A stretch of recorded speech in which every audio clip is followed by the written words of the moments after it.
Okay, hello again. Here's your package script example with notations that I put in there.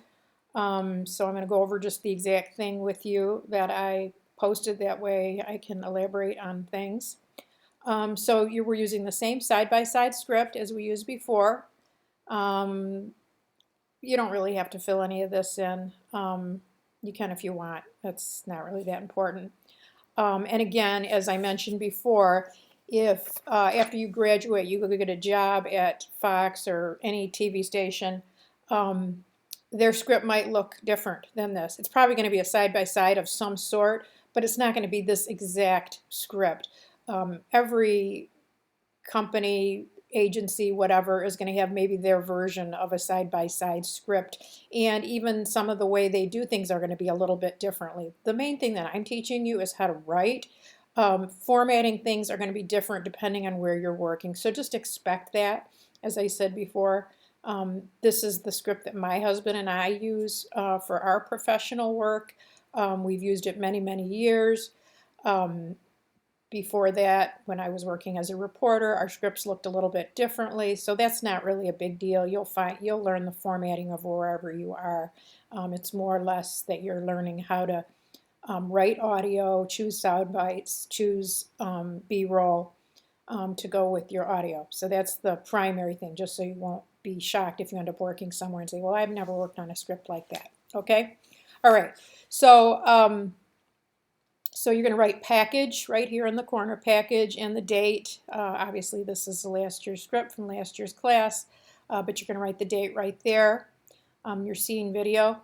So this information is information that if you were a reporter, you would have gone out to the scene and you would have gotten this information. So again, as I said in my previous video, you guys aren't getting sent out on shoots, although that would be fun. This is a writing class, so I'm giving you the information as you saw in your assignment. So I would go out to the story. I would go shoot the scene of this location where there was a murder. I would get all the video I possibly could get. And if the police chief was there, I would interview him. And if I saw any witnesses, I would interview them. So that's what I did for this story. I didn't really do this particular story, but I've done plenty of stories like this. But I created this as an example for you guys. So, okay, I'm going to write it out first. I'm going to write my audio first, okay? And then I'm going to go back and add my video, okay?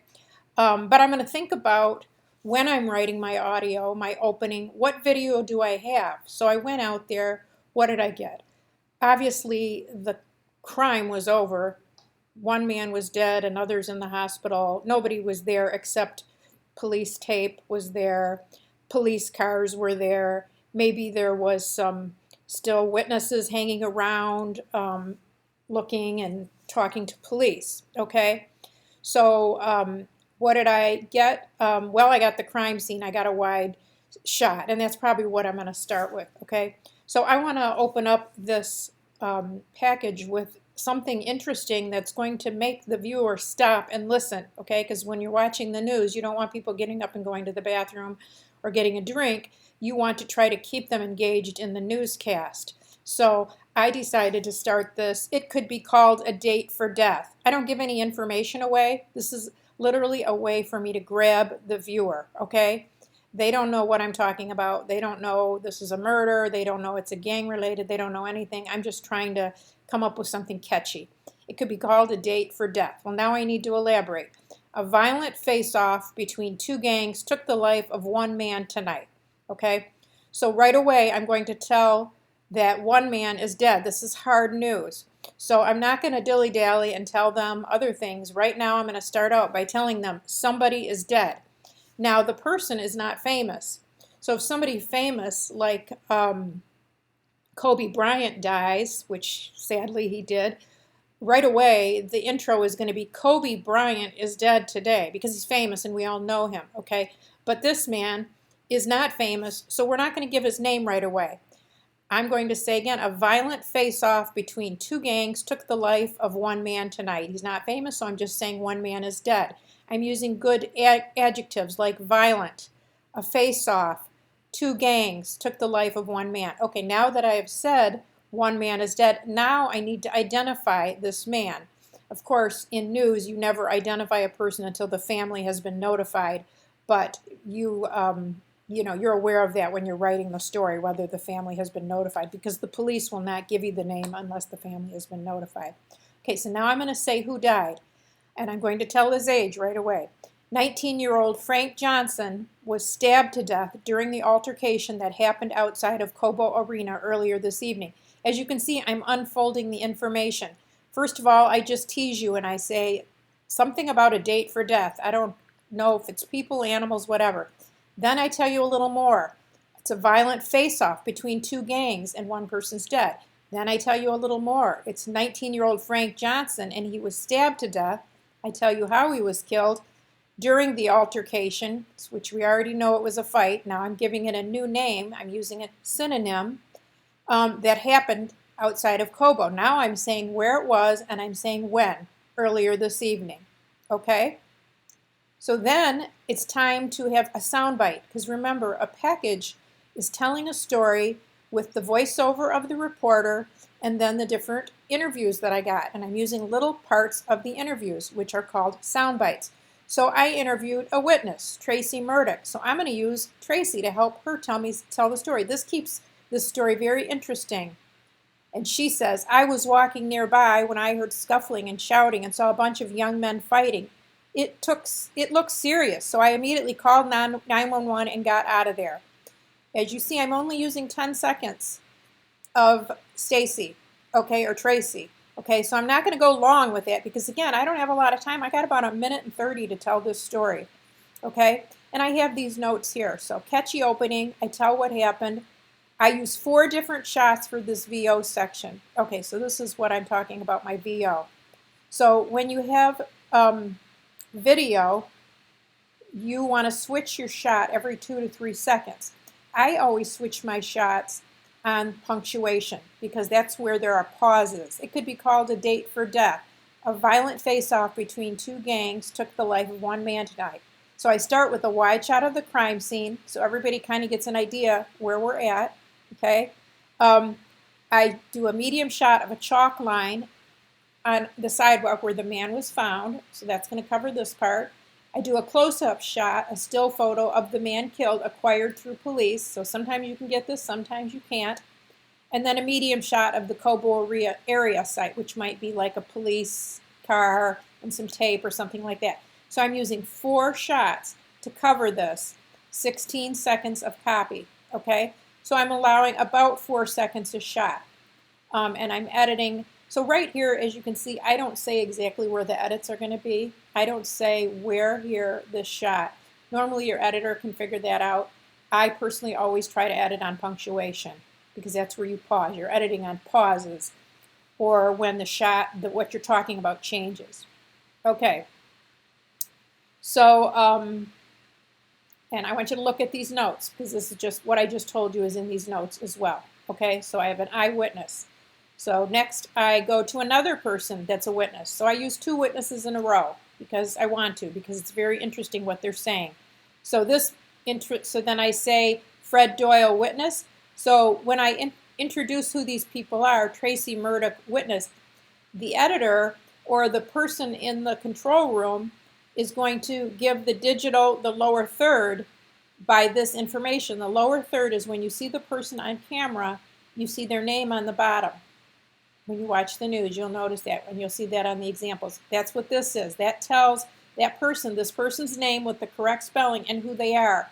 This person's Tracy Murdoch, and they're a witness. That's called the lower third. It also can be called a super. It also can be called a CG. Most people now are calling it lower third. People that have been working in the industry longer, like me, would call it a super or a CG. They all mean the same thing, just sometimes there's the same name for, or different name for a same thing depending on when you entered the industry and how technology changes. Okay, again, I'm doing my running time and my cell times, which you've already learned that. Okay, so now I'm using another witness, Fred Doyle. He's a witness, so that's going to be, they're going to know how to super his interview. They're going to put that under him when they show him. So I'm putting it also on the right side, soundbite Fred Doyle, so we know what we're seeing. It's in italics.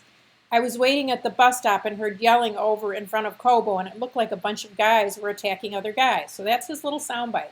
He probably said more in his interview, but that's the only part I want to use because it's interesting, it's engaging, and I want to use it. And I say in my little notes, another good soundbite of an eyewitness. So I put these two soundbites one right after another, okay? Because again, I want the viewer's attention. I'm trying to make this story captivating and interesting. All right, so now I'm going to go back to voiceover with me voicing this again. And I'm going to keep telling more of the story now. So I told that there was a gang altercation. I told that one person was dead. I said who it was.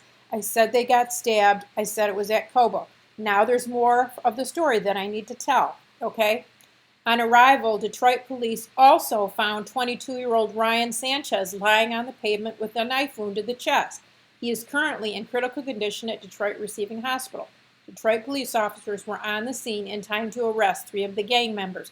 So now we find out there was another person that was injured, but they're not dead, so we didn't tell about that person right away. Now, if he was dead, we would have told about him immediately, just like we did the other guy.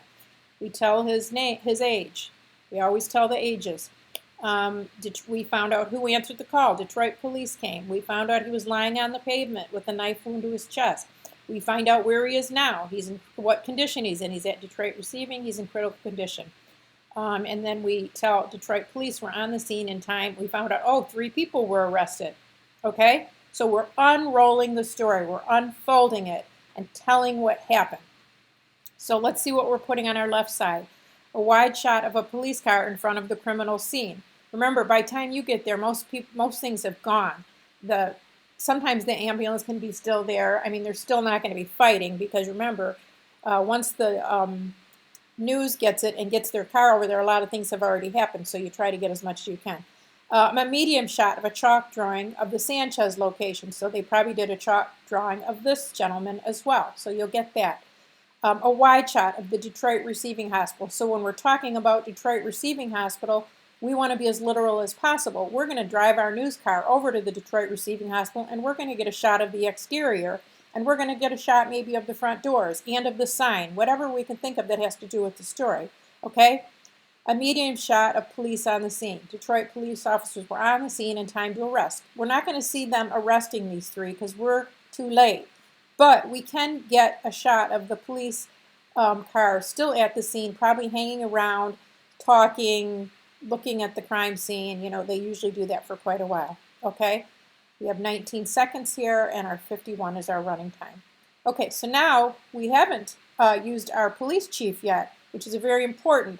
I used the witnesses first because they're more engaging than the police chief as far as I'm concerned. You want to hear somebody that actually saw something. But we absolutely need the police chief or someone official so we know that we have official information for our story. So again, we're going to put the person's name and his title, Chief Ralph Godbey, Detroit Police, and then we're going to put it over here so we know who's talking, soundbite Ralph Godbey. Your soundbites are in italics. Your voiceover is in bold, regular type. Okay, and now we're going to use a part of his interview. Of course, I would have interviewed him a whole lot more, but I'm only using his part. We're questioning some of the young men and trying to determine who the actual perpetrator or perpetrators were. So he's saying, we don't know yet who did anything. We're trying to sort it all out. So that's all you're going to say there, because that's all he's giving you. You can only report as much as they tell you and as much as you sleuth out by asking other people. Okay, so now back to the reporter. And other information that you would have gotten from the police. The groups are thought to be rival gangs from Southwest Detroit, and police believe the meeting was planned. They are especially concerned because their influence seems to be spreading. So the police would have told you all this, and now you're not going to put it all on as a soundbite. You're going to put it in your own words, and you're going to voice some of it, okay? You're not making any of this up for yourself. You're not going to speculate on anything, only what the police tell you. So I need some B-roll, which is the images that we shot on the scene to cover this now. A medium shot of a gang graffiti on a wall to show that, oh, there's gangs in Detroit. A close-up of gang graffiti and a wide shot. So we're going to just do all graffiti, basically saying, hey, there's gang activity in Detroit, because that's what he's talking about. And I'm going to use a second soundbite from him. We're concerned, so I don't have to put his name over here again, because we already supered or lower third him the first time. Once you do it once, you do not need to do it again unless it's a very long documentary, and we'll get into that later. Okay, so I don't need to do that, but I am going to put it here so we know who's talking. And he says, we're concerned about the growing gang problem in Detroit, but especially a gang altercation so close to a populated area. So Godby has a lot of good things to say, so I use him twice. Remember that you keep the soundbite short. Again, 9 seconds for this soundbite, 7 seconds for this soundbite. Remember, see how punchy this is? He talks, I talk, someone else talks, they talk, and we keep it going. Okay, now I'm going to have my stand-up. I'm wrapping it up. My whole piece is 1 minute and 30 seconds. That's it. Here I have Beth Swantek stand-up at Cobo crime scene. And now I'm wrapping my story up. Police ask that anyone who witnesses any gang activity or violence to call 911 immediately. In Detroit, Beth Swantek reporting for Fox News. So that's my tag. This is my running time. Okay, so I'm just talking about the time. I'm indicating that this is a stand-up. That means I don't have to put any B-roll here because this is me standing on camera. Okay, so that is your package script. Let me know if you have any questions.